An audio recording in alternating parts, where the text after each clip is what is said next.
Welcome to labpedia.net। आज मैं आपको पैराटाइफाइड फीवर के बारे मालूमात देना चाहूँगा, जिसको हम कहते हैं कि उसकी वजह सैल्मोनेला पैराटाइफी है। तो इसके बारे में डायग्नोसिस एंड ट्रीटमेंट ब्रीफली आपको डिस्कस करूँगा। तो मैं डिटेल में जाऊँ, आपको ये बता देना चाहता हूँ कि ये जो कुछ भी मैं आज बताऊँगा ये आप हमारी वेबसाइट labpedia.net पे अगर चले जाएँ तो वहाँ पे सारी डिटेल आपको ये मिल जाएगी। सबसे पहले आता है कि हम सैल्मोनेला पैराटाइफी की डायग्नोसिस के लिए कौन सा सैंपल लेंगे। उसके लिए एक तो हम ब्लड लेते हैं, उसके बाद स्टूल कल्चर भी ले सकते हैं, ब्लड कल्चर भी ले सकते हैं और यूरिन कल्चर भी ले सकते हैं। उसके बाद आ जाता है कि how you will define Salmonella paratyphi को आप कैसे डिफाइन करेंगे। तो ये सैल्मोनेला पैराटाइफी जो है बेसिकली तो सैल्मोनेला टाइफी ही की तरह का ही बैक्टीरिया है जो कि ग्राम नेगेटिव है और फ्लैजिलेट है और it causes A self limited disease. दूसरा ये बीमारी जो है सैल्मोनेला पैराटाइफी की वजह से पैराटाइफाइड फीवर जो है ये फैलता है फूड बोर्न और वाटर बोर्न की वजह से फैलता है। उसके बाद आते हैं कि हम salmonella as a whole species इसको कैसे डिवाइड करते हैं। तो पहले तो हम उसको कर देते हैं कि पहला है कि टाइफाइडल इन्फेक्शन जो कि सैल्मोनेला टाइफी की वजह से भी हो सकता है और सैल्मोनेला पैराटाइफी की वजह से भी हो सकते हैं।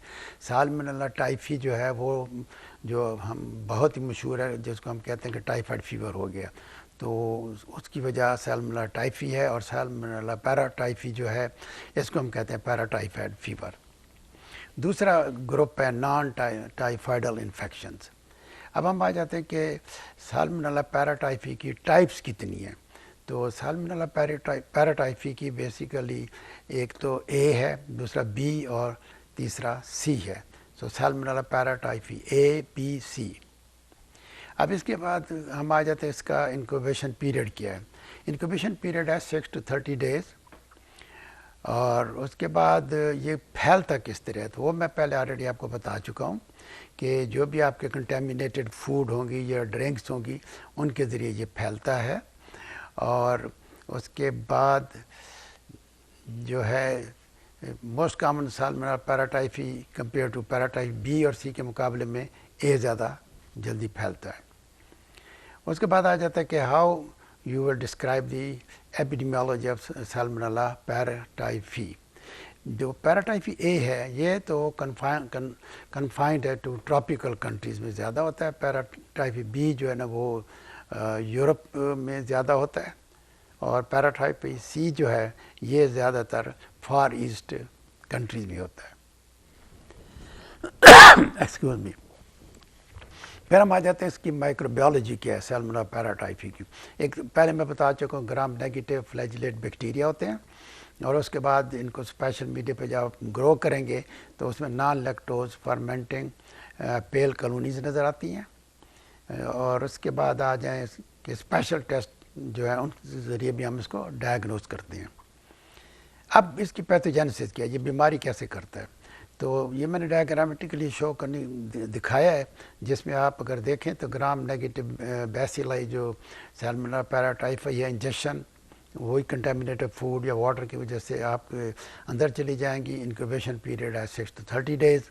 फिर उसके बाद ये चले जाते हैं मेसेंटेरिक लिम्फ नोड्स में, वहाँ से फिर चले गए ब्लड और ब्लड के बाद चले जाते हैं reticuloendothelial system of liver spleen and gall bladder.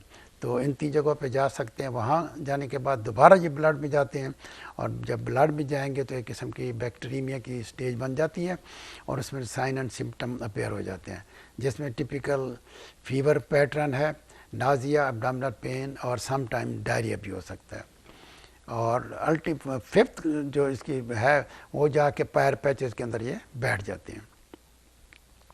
अब साइन एंड सिम्टम की अगर आए तो पैराटाइफाइड फीवर में साइन सिम्टम बड़े माइल्ड होते हैं as compare to salmonella typhi और टाइफाइड फीवर के।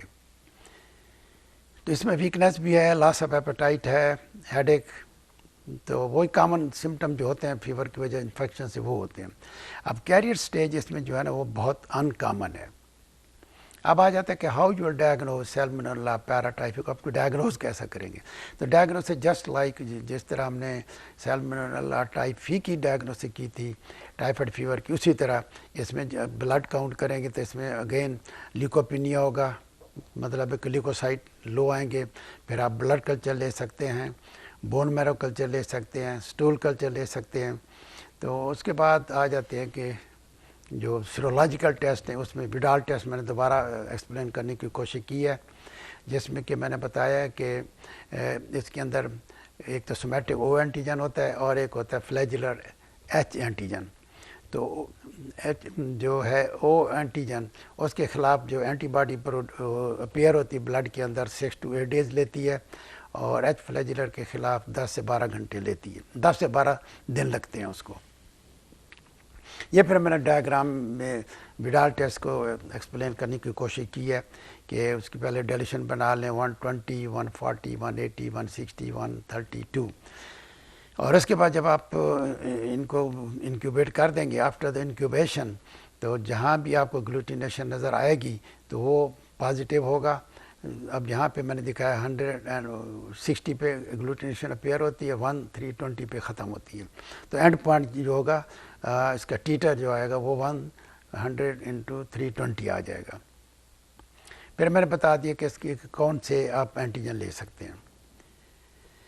तो अच्छा, विडाल टेस्ट को आजकल हम अक्सर एडवाइस नहीं करते। उसकी वजह ये है कि अगर पेशेंट को ऑलरेडी वैक्सीनेशन हुई हुई है तो उसमें फॉल्स पॉजिटिव आएगा, अगर प्रीवियस हिस्ट्री ऑफ इन्फेक्शन है तो उसमें भी इसके रिज़ल्ट ठीक नहीं आएंगे, और फिर ये नॉन स्पेसिफिक डिजीज़ में भी ये टेस्ट पॉजिटिव आ जाता है, ऑटोइम्यून डिजीज़ में फॉल्स पॉजिटिव देता है।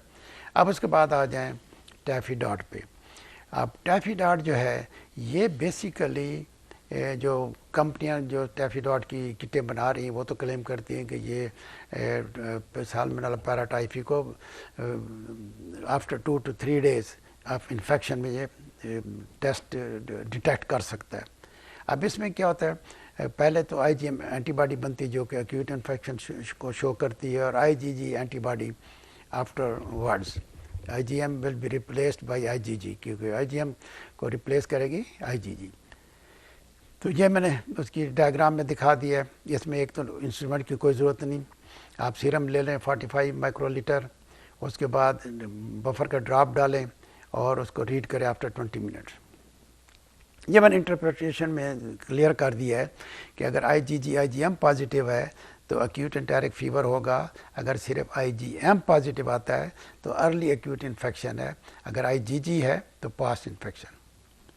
फिर यूरिन कल्चर आ गया, बैक्टीरिया टाइपिंग आ गई। तो ये मैंने समरी दे दी, आइडेंटिफिकेशन ऑफ साल्मोनेला पैराटाइफी। ये इसके मैंने टेस्ट दे दिए different Salmonella paratyphi A, B और C के, टू डिफ्रेंशिएट दैम। अब ये कि अब इसको ट्रीट कैसे करेंगे, तो treatment similar to typhoid fever ही है, सिप्रोफ्लॉक्सासिन और कोट्राइमेक्साजोल दे सकते हैं। और ट्रीटमेंट ऑफ कैरियर, मैंने पहले बताया कि कैरियर इसमें बहुत कम होते हैं, अगर हो भी जाएं तो फिर आप उनको लॉन्ग टर्म एम्पेसिलिन देंगे या क्लोरोफेनिकॉल या ciprofloxacin. How will you control spread of the salmonella paratyphoid infection, तो वो बेसिकली तो इसमें पब्लिक जो है हेल्थ उनको बताना पड़ेगा कि जनरल हाइजीन को कैसे ऑब्जर्व करें। फॉर एग्जांपल अगर आप बाथरूम में जाते हैं तो बाथरूम से वॉशरूम से बाहर आने से पहले कम से कम 2-3 दफ़ा हाथों को धो लें। तो बेसिकली इसमें जो है ना public education is very important, या फिर वैक्सीनेशन हो सकती है।